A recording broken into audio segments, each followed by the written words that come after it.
যাক, দেখাই যাক আমায় কে কি করে।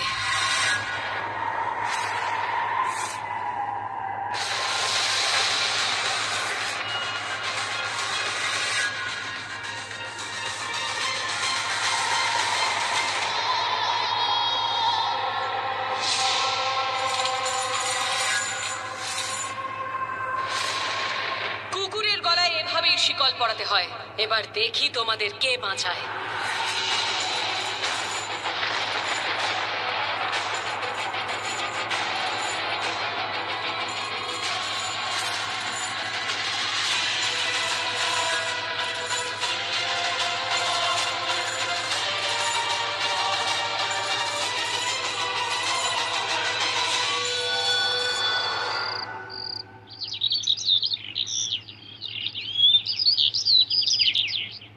वंदे विष्णु,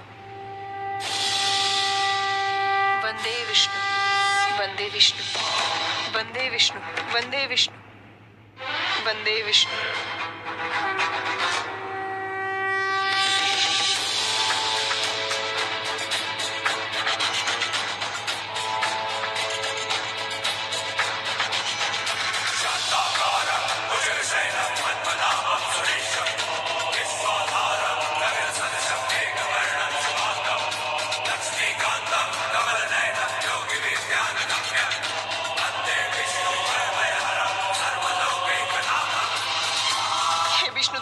যদি কাল সকালের মধ্যে আপনি আমার স্বামীকে ফিরিয়ে না দেন, তাহলে আপনার দিব্যি খেয়ে বলছি এই মন্দিরে আপনার সামনে নিজের প্রাণ দিয়ে দেব।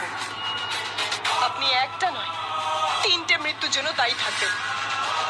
এক হলো আমার স্বামী, যে সত্যের পথে চলেছে আর নিজের মায়ের বিরুদ্ধে গেছে। আর একজন আপনার প্রকৃত ভক্ত আমি।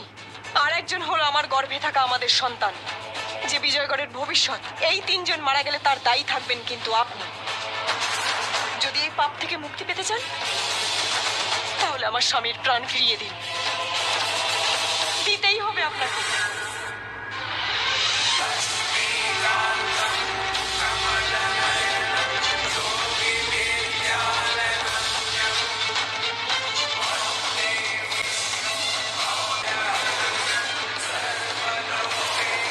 वंदे विष्णु, वंदे विष्णु।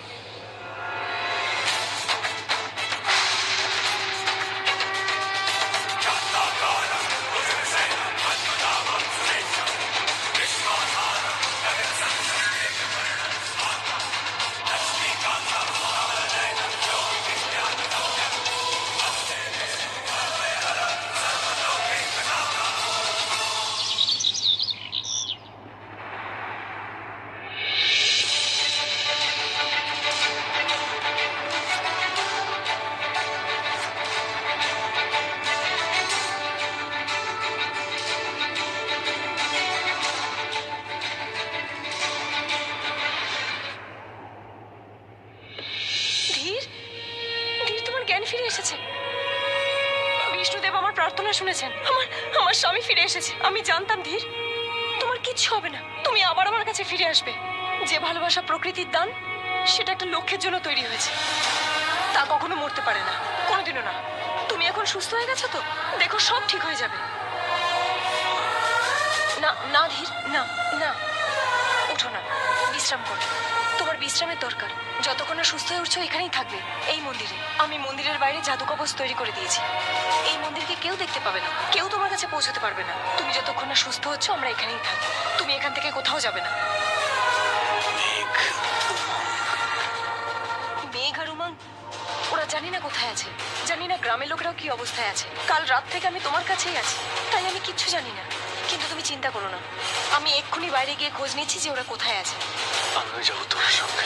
না ধীর, না ধীর, তোমার বিশ্রামের প্রয়োজন। তুমি কোথাও যাবে না, আমি খুঁজে নিয়ে আসছি। তুমি কোথাও যাবে না।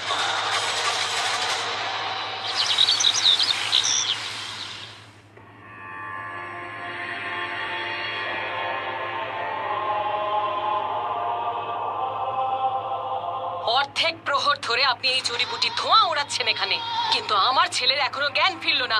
কেন? ওর যদি কোনো ক্ষতি হয় তাহলে দেখবেন। এনার কিচ্ছু হবে না মহারানী, ইনি অজয়, অমর। ওই মায়াবী অস্ত্রের আঘাত পেয়েছেন, তাই ক্ষত সারতে একটু সময় লাগছে। আমার হাতে সময় নেই, আমি এখনই এই মুহূর্তে।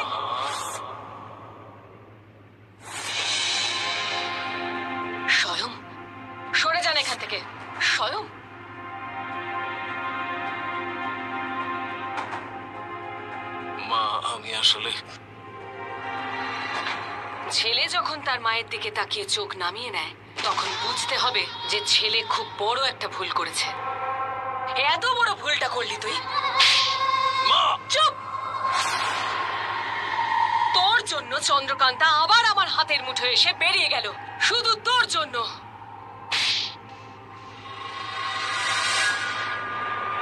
চোখ নামা বলছি। এভাবে কি দেখছিস? কি যেন বলতিস তুই? চন্দ্রকান্তাকে নাকি তুই মেরে ফেলবি? নিজেকে দেখ, ওর প্রেমে নিজেই তুই আধমরা হয়ে পড়ে আছিস। আমাকে কারাগারে বন্দি করে তুই নাকি ওকে বিয়ে করতে গেছিলি। হ্যাঁ, কি হলো? বিয়ের শখ মিটিয়ে দিয়ে গেছে না ও? হামাগুড়ি দিতে দিতে তো আমার কাছে এসেছিলি। আমি যদি তোকে না বাঁচাতাম তাহলে এখনো তুই ওইভাবেই পড়ে থাকতিস ওখানে। তুই হতে পারিস অজেয় অমর, কিন্তু মনে রাখিস আমি ছাড়া তুই কিচ্ছু নোস, কিচ্ছু না। আপনি এখনো দাঁড়িয়ে আছেন কেন? যান।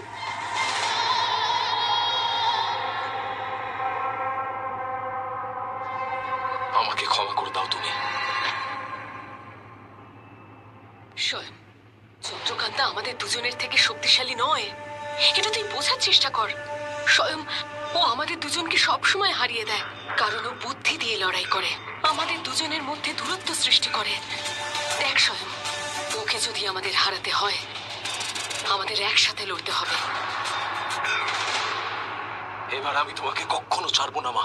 যতক্ষণ আমি তোমার সঙ্গে আছি তোমাকে কেউ ছুঁতেও পারবে না। মা, আমি হিরো। আমার থেকে বেশি শক্তিশালী না কেউ আছে আর না কেউ হবে।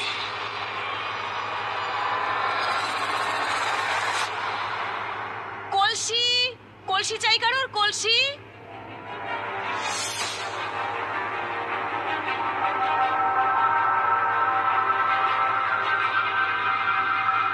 এখানে সবাই এত চুপচাপ কেন, আর গ্রামবাসীরা এত ভয় পেয়ে আছে কেন? এদের দেখে মনে হচ্ছে ইরাবতী এখানে এসেছিল। ইরাবতী আবার ভদ্রামা, মেঘ আর উমাংকে ধরে নিয়ে যায়নি তো? এদেরকে একবার জিজ্ঞেস করে দেখি। ভালো কলসি আছে, কেউ নেবে? কলসি লাগবে কাকা? কলসি লাগবে? এই কলসিতে জল খুব ঠান্ডা থাকে। এখানে কেউ কিচ্ছু নেবে না, যান এখান থেকে। আরে কাকা, অনেক দূর থেকে এসেছি, আপনি একটা নিন। এর জল খেলে আপনার মন একদম ভরে যাবে। সবাই কি করবে ভেবে পাচ্ছে না, মাথার উপর মৃত্যু নাচছে, আর তুমি এখন আমাদের বলছো কলসি নিতে? হে ভগবান, কি বলছেন আপনি? কি হয়েছে এখানে? আরে কাকি, কারোর কোনো বিপদ হয়েছে নাকি এখানে? মনে হচ্ছে তুমি এখানে নতুন এসেছো। ওই দুষ্টু রানী আমাদের সবাইকে মেরে ফেলবে। আমরা সবাই তো মরবই। আর আমাদের যে বাঁচাবে রাজকুমারী চন্দ্রকান্তা, জানি না কোথায় চলে গেছে। আমরা তো মরবই, সাথে সাথে তুমিও মরবে। যাও, বাঁচতে চাও তো চলে যাও, চলে যাও এখান থেকে। এই শব্দ কি? এ হলো অত্যাচারের আর্তনাদ। রানী ইরাবতী রাজকুমারী চন্দ্রকান্তার বন্ধুদের ওপর এভাবেই অত্যাচার করছেন। ওনাদের আওয়াজ এভাবেই বহু দূর থেকে শোনা যাচ্ছে। ভাবুন একবার, কি অত্যাচারটাই না করছেন ওনাদের ওপর, ভাবা যায় না।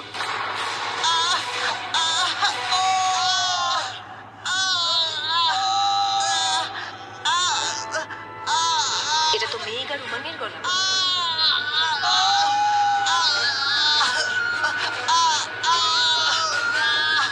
এখানে তো অনেক প্রহরী আছে, আমি ভেতরে যাব কি করে? আজকে মনে হচ্ছে কারোর চোখে ধুলো দিয়ে ভেতরে যেতে পারবো না।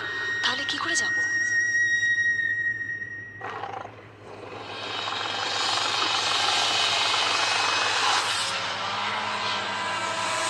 শুনছো, আমরা নিজেদের গ্রামের ঘর ছেড়ে এই জঙ্গলে এসে কেন ঘর বানাচ্ছি? তুমি দেখলে না, রানী ইরাবতীর তাণ্ডবে পুরো গ্রাম শেষ হতে বসেছে, মানুষ মারা যাচ্ছে। যদি এভাবেই চলতে থাকে তাহলে আজ না হয় কাল আমরাও মারা যাব। এখানে লুকিয়ে থাকলে অন্তত বেঁচে তো থাকবো।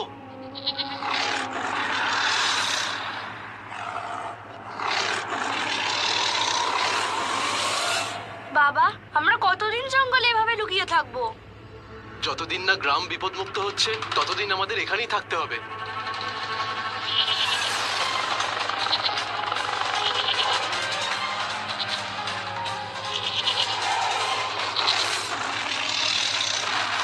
হঠাৎ করে আমাদের ছাগলগুলো ডাকা বন্ধ করে দিল কেন? হে ভগবান, আমাদের আরেকটা ছাগল কোথায় গেল? আরে এই রক্ত! মনে হচ্ছে আছে জঙ্গলের কোনো পশু উঠিয়ে নিয়ে গেছে। এটা ওই সিংহটা নয় তো, যেটা জঙ্গলে আবার ফিরে এসেছে, যেটা সেনাপতি ধীরকে নিয়ে গিয়েছিল? আমরা আর এখানে থাকবো না। না না, কি বলছো? গ্রামে ইরাবতীর সম্মুখীন হওয়ার থেকে এখানে বাঘের সম্মুখীন হওয়া অনেক ভালো। চলো ঘরের ভিতরে চলো, তাড়াতাড়ি চলো।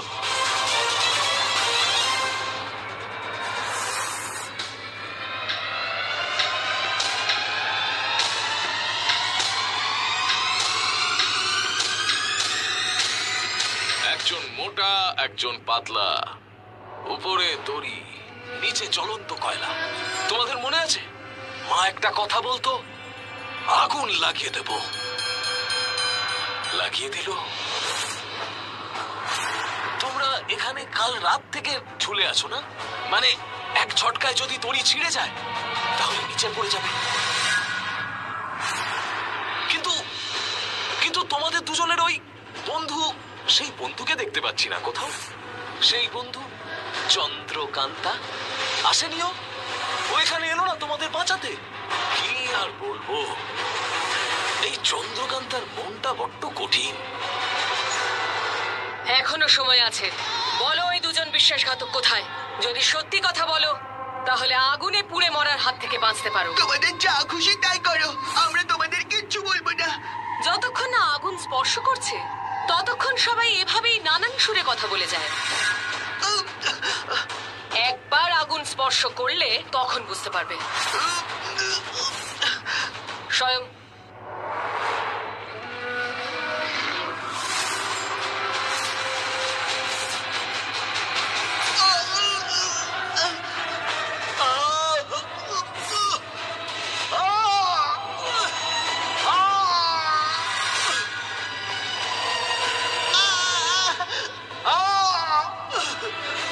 ওদিকে ভদ্রামাও মুখ খুলছে না, এদিকে এরা দুজনও কিছু বলছে না।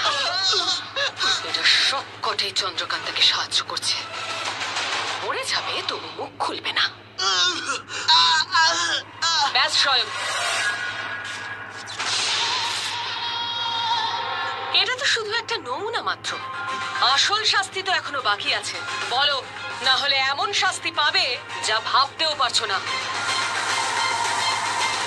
ও এসে গেছে, ওই দেখো চন্দ্রকান্তা, ধরো ওকে। নাও, চলে এসেছে তোমাদের মা। তোমাদের সঙ্গে তো আমি পরে বুঝে নিচ্ছি, আগে তো ওর পালা। চন্দ্রকান্তা, তাড়াতাড়ি চল স্বয়ং। চন্দ্রকান্তা এখানে কেন এসেছে? পালাও চন্দ্রকান্তা, চন্দ্রকান্তা চলে যাও এখান থেকে।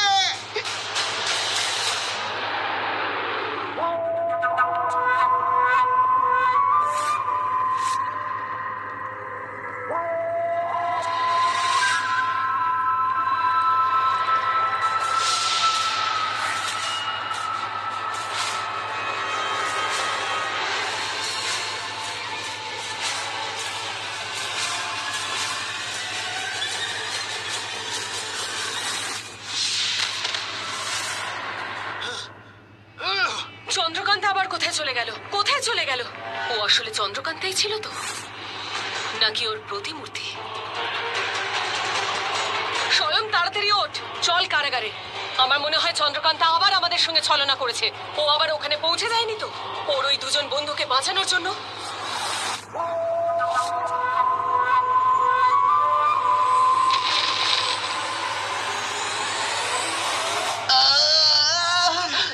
মনে হচ্ছে আমাদের মৃত্যুর সময় ঘনিয়ে এসেছে। হ্যাঁ, আমি চাইবো যে চন্দ্রকান্তা যেন ধরা না পড়ে, ও যেন লক্ষ্য পূরণ করে, যেটা আমরা একসাথে স্বপ্ন দেখেছিলাম, ওই দুষ্ট রানী ইরাবতী আর হিরণ্যশ্বরের মৃত্যু। বন্দে বিষ্ণু, বন্দে বিষ্ণু, বন্দে বিষ্ণু, বন্দে বিষ্ণু।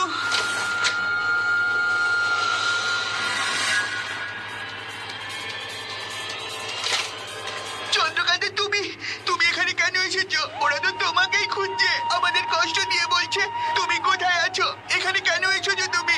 চন্দ্রকান্তা, তোমাকে কেউ দেখে ফেলেনি তো? দেখতেও পাবে না।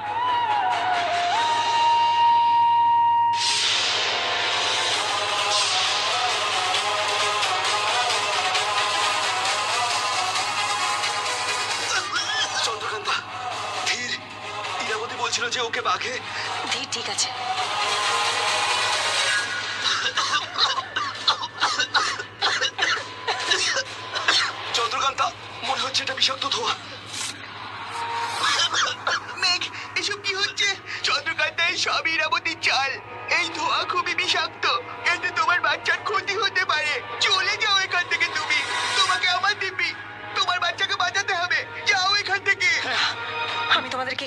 যাব। এসব এসব কি হচ্ছে? চন্দ্রকান্তা, এটা ওদের আশা সংকেত। তুমি যাও এখান থেকে। যদি ওরা তোমাকে ধরে ফেলে, আমাদের সব পরিকল্পনা সবকিছু শেষ হয়ে যাবে। আমাদেরকে ছাড়াতে গিয়ে তুমি ধরা পড়ে যাবে, আর তারপরে এই রাজ্যে ওই দুষ্টরা রাজত্ব করবে। যাও চন্দ্রকান্তা, যাও। যাও চন্দ্রকান্তা, যাও।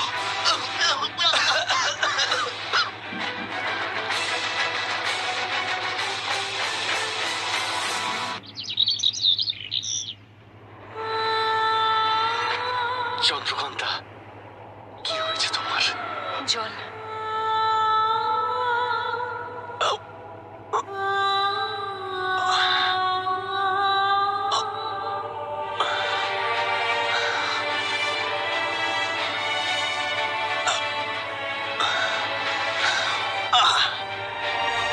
এই নাও, জল খাও।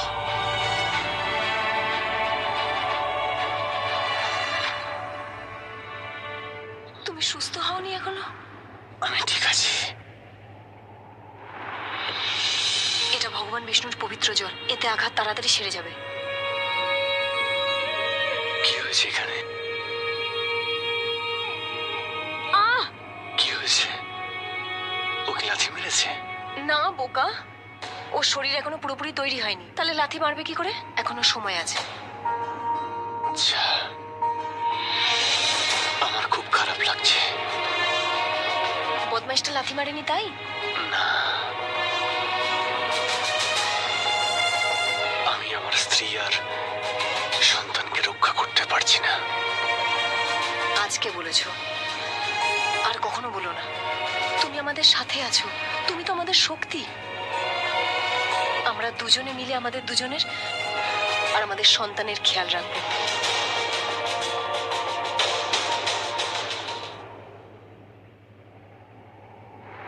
কি হলো? তুমি এত কি ভাবছো? মেঘ আর উমাংকে বাঁচাতে পারলাম না, ইরাবতী ওদের দুজনকে বন্দি করে রেখেছে। আমি কিছু করতে পারলাম না। আমি অনেক চেষ্টা করলাম, আমি ওখানে পৌঁছেও গিয়েছিলাম, কিন্তু প্রহরীরা এসে গেল আর ওরা বললো এখান থেকে চলে যেতে, তাই আমাকে চলে আসতে হলো। বুঝতে পারছি না ওদেরকে বাঁচাবো কি করে, কি করব আমি। তুমি চিন্তা করো না, আমায় একটু সুস্থ হতে দাও। তারপর আমরা দুজনে নিজেদের রক্ষা করব, আর তারপরে মা আর ওই স্বয়ংকে ওদের পাপের শাস্তি দেব আমরা।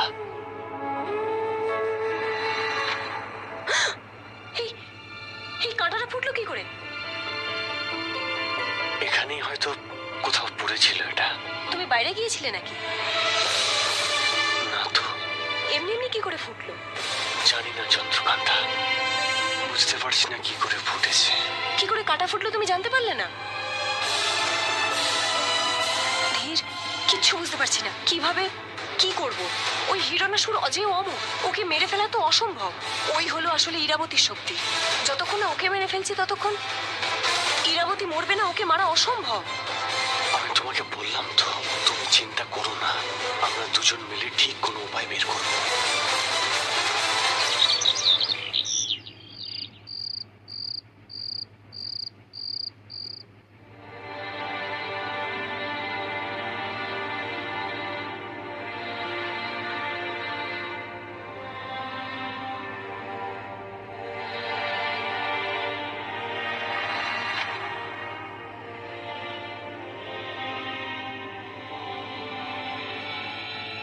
কি হয়েছে?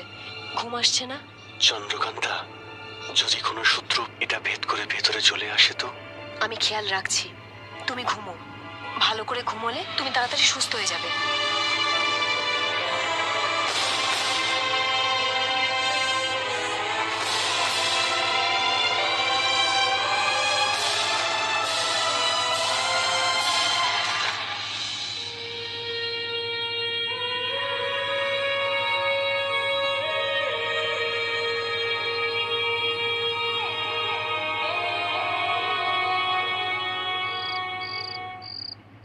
অদ্ভুত রকমের খিদে পেয়েছে, রক্ত চাই। গ্রামবাসীরাই তো মেটাবে আমার খিদে।